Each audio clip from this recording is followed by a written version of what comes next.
ஸ்ரீமதே ராமானுஜாய நமக. திருக்கோளூர் பெண் பிள்ளை ரகசியம் இந்த தொடரிலே நாம் இன்று பார்க்க இருக்கும் வாக்கியம், கொண்டு திருந்தேனோ திருவடியைப் போல. யார் இந்த திருவடி? என்ன செய்தார்? கொண்டு திரிந்தார். எம்பெருமான் திருமாலுக்கு வாகனமாக இருந்தவர் தான் இந்த திருவடியாகிய கருடன். இந்த கருடனுக்கு கருடன், பக்ஷிராஜன், புல்லரையன், புல்லரசன், வைனதேயன், கழுலன் அப்படின்னு நிறைய பெயர்களால் நம்ம இவரை அழைக்கிறோம். இவருக்கு திருவடி என்ற ஒரு பெயரும் உண்டு. எப்பெல்லாம் பெருமாளுக்கு எங்கெல்லாம் போகணுமோ அப்போதெல்லாம் அங்கே இருக்கக்கூடியவர். பெருமாளுடன் திருமாலோட இவருக்கும் ஒரு இடையராத ஒரு திருவடி சம்பந்தம் உண்டு. அதாவது எப்பொழுதும் எம்பெருமானுக்கு சேவை செய்யக்கூடிய பேறு பெற்றவர். அவர் திருப்பார்கடலில் இருந்தாலும் சரி, அவர் பரமபதத்தில் இருந்தாலும் சரி, எப்போ எங்கே போகணுன்னாலும் பெருமாளுக்குரிய வாகனமாக திகழக்கூடியவர் இந்த கருடன். அர்ச்சாவதாரத்திலையும் பெருமாள் திருமாலுடைய கோவில்கள் எல்லாவற்றிலையும் கருடனுக்கு என்ற தனி சந்நிதி உண்டு. எல்லா கோவில்கள்லையும் பார்த்தோன்னா பெருமாளுக்கு நேர கர்ப்பகிரகத்துக்கு நேர கருவறைக்கு நேர சன்னதி கொண்டு வீற்றிருக்கக்கூடியவர் இந்த கருடனாகிய இந்த பக்ஷிராஜனாகிய இந்த புல்லரையன். இந்த சிறப்புமிக்க இந்த கருடனுக்கு எப்போதும் பெருமாள் யாருக்கெல்லாம், அதாவது திருமால் பக்தர்களுக்கு ஒரு துன்பம் அப்படின்னு கேட்டால் அந்த இடத்துக்கு விரைந்து போகக்கூடிய, அவரை விரைந்து அழைத்து செல்லக்கூடிய பெரும் பேற்றினை பெற்றவர் இந்த கருடன். அதனால்தான் கோவிலில் அவருக்கு சந்நிதி. இந்த சந்நிதி எல்லாவற்றிலுமே நம்ம பார்த்தா கருடன் வீற்றிருப்பதற்கு கருட மண்டலம் அப்படிங்கிற ஒரு பெயர் உண்டு. அதாவது ஒரு கால் மடிந்து முன்னாலே வைத்தும் மற்றொரு காலை பின்வாக்கிலே நீட்டியும் அந்த இருக்கக்கூடிய அந்த அமைப்புக்கு கருட மண்டலம் என்று பெயர். அதாவது புறப்பட தயாராக எம்பெருமான் எப்போ கட்டளை இடுவோம், அவனுக்கு எப்போ போகணுமோ அங்கே கிளம்பணும். இன்னைக்கு தற்கால முறையில் நம்ம சொல்கிறதா இருந்தால் மேன் ஃப்ரைடே அப்படின்னு சொல்வார்கள் இல்லையா? எம்பெருமான் நினைத்த மாத்திரத்திலேயே கிளம்பக்கூடியவர். அப்படிப்பட்டவர் தான் இந்த கருடன். இந்த ஆலயங்கள்லாம் கருடன் நேர இருப்பார் சொன்னோம் இல்லையா? ஆனால் ஸ்ரீவில்லிபுத்தூர் ஆலயத்தில் மட்டும் வேறொரு தனி சிறப்பு உண்டு. எம்பெருமானாகிய திருமாலை தன்னிடம் வெகு விரைவாக அழைத்து கொண்டு வந்ததுனால கருவறையிலேயே திருமாலோடு ஆண்டாளோட கருடனும் அங்கே காட்சி அளிக்கக்கூடிய ஒரு மிகப்பெரிய சிறப்பு இந்த ஸ்ரீவில்லிபுத்தூர் திருத்தலத்திலே கருடனுக்கு கருவறையில் இருக்கின்ற ஒரு சிறப்பு உண்டு. இப்படி கருடனுடைய இதில் நம்ம பாகவத புராணத்தில் பார்த்தோமே ஆனால் ஒரு மிகவும் முக்கியமான ஒரு கதை அங்கே கஜேந்திர மோட்சம்.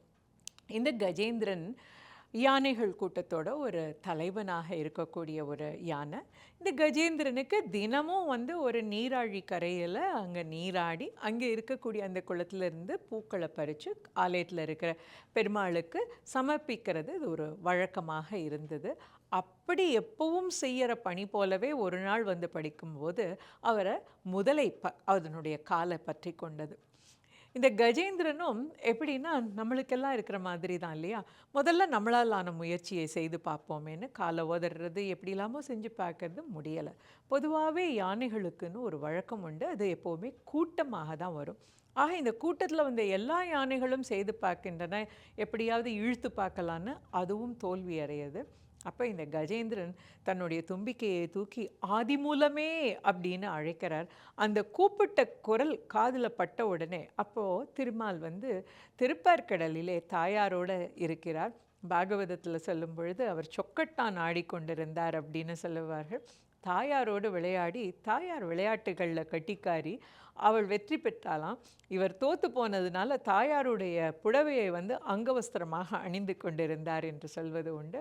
அப்படி இருக்கிறப்போ அவர் காதில் அந்த ஆதி மூலமேனு விழவும் அவருக்கு எந்த ஒரு கணம் கூட தாமதிக்கக்கூடாதுன்னு வேகமாக புறப்பட்டார்.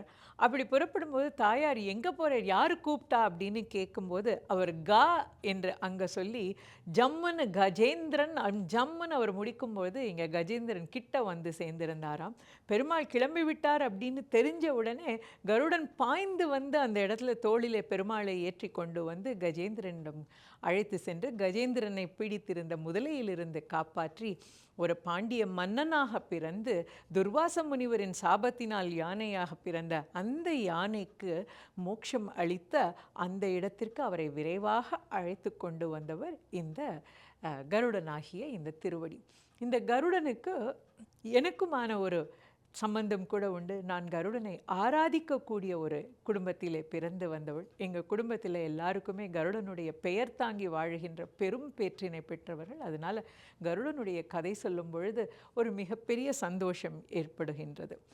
இப்படிப்பட்ட கருடனை புல்லரையனை ஆண்டாள் சொல்லும்போது கூட சொல்வா, புல்லரையன் கோவில் வெள்ளை வெளிசங்கம் கேட்டிலையோ அப்படின்னு சொல்லுவா. இந்த புல்லரையனுடைய கோவிலில் வெள்ளை வெளிசங்கம் கேட்குறதே எல்லாரும் முனிவர்கள்லாம் போய் கொண்டிருக்கிறார்களே, நீ எழுந்திருக்க வேண்டாமா அப்படின்னு தோழியை எழுப்புவார் அவர். அப்படிப்பட்ட சிறப்பு வாய்ந்தவர் அவர்.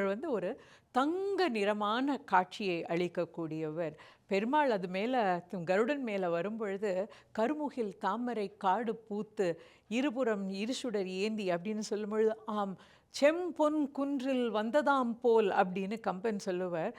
அந்த கருடன் மேலே திருமால் வந்த காட்சி, கருடன் ஒரு பொன் குன்று எப்படி வந்தால் எப்படி இருக்குமோ அப்படியாகவும், அதன் மேல் வந்த திருமால் தாமரை காடு பூத்த மாதிரி, கண் கமலம், கை கமலம், முகம் கமலம், அப்படி தாமரை காடே வந்த மாதிரி இருந்தது என்று அப்படி பொன்னிறமாக காட்சி அளிக்கக்கூடியவர் இந்த கருடன். ஆழ்வார் திருமங்கை ஆழ்வார் புள்ளையரனை பற்றி பாடும்பொழுது சொல்லுவார், மலை மீது கருமுகில் போன்றுள்ளது அப்படின்னு சொல்லுவார். அஞ்சிரை புல்லும் ஏறி வந்தார் அப்படின்னு சொல்லுவார். அப்படிப்பட்ட சிறை விரித்து அந்த புல் பறந்து வரும் காட்சியே ரொம்ப அழகாக இருக்கக்கூடிய காட்சி.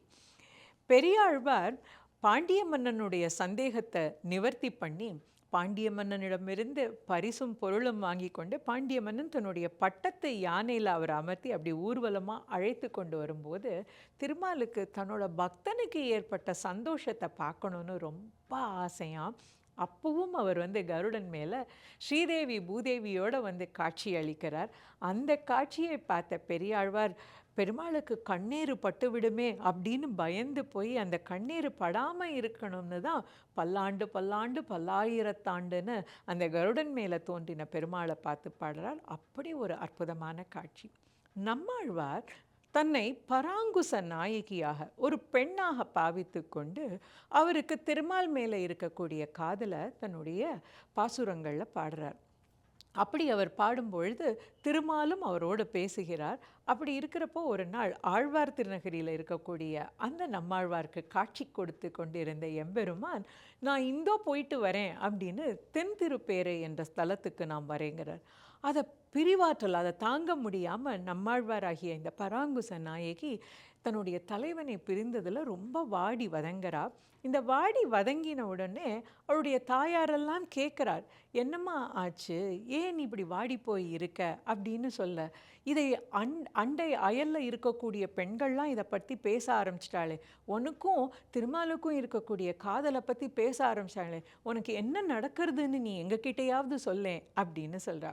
இந்த தாயார் பேசுவதாக நம்மாழ்வார் சொல்வது என்னன்னா, அலர் அறிவுறுத்தல் அப்படின்னு திருவள்ளுவர் சொல்கிறது. அதாவது காதலனுக்கும் காதலிக்கும் இருக்கக்கூடிய அந்த விஷயத்தை ஊரார் அறிந்து பேசுவது, அந்த அலர், அதை சொல்கிறார்.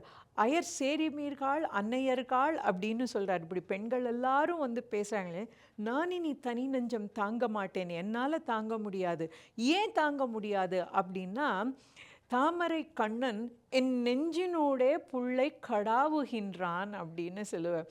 என்ன பண்ணுறார் அப்படின்னா, தாமரை கண்ணன் என்கிட்ட வரேன்னு சொல்லிட்டு பக்கத்து ஊருக்கு போனானே, அவள் எப்படி போகிறான்னா, தாமரை நெஞ்சன் என் நெஞ்சினோடே புள்ளை கடாவி ஓட்டுகிறான். நான் இதை எப்படி உங்ககிட்ட சொல்ல முடியும்? என் மனசுக்குள்ளே நடக்கிற காட்சி, என் நெஞ்சுக்குள்ளே என்ன நடக்கிறது அப்படின்னா, அந்த கருடனாகி அந்த புல்லின் மேலே இருந்து அதை கடாவுகிறான் அப்படின்னா நேவிகேட் பண்ணி போகிற மாதிரி அவர் சொல்கிறார். கடாவி போகிறாராம், அந்த வழியாகவே துழாவி அப்படி போகிறார் என்று நம்மாழ்வார் நாயகியாக இருக்கிறப்போ அந்த கருடன் மேலே போகக்கூடிய காட்சியை ரொம்ப அழகாக சொல்லுவார்.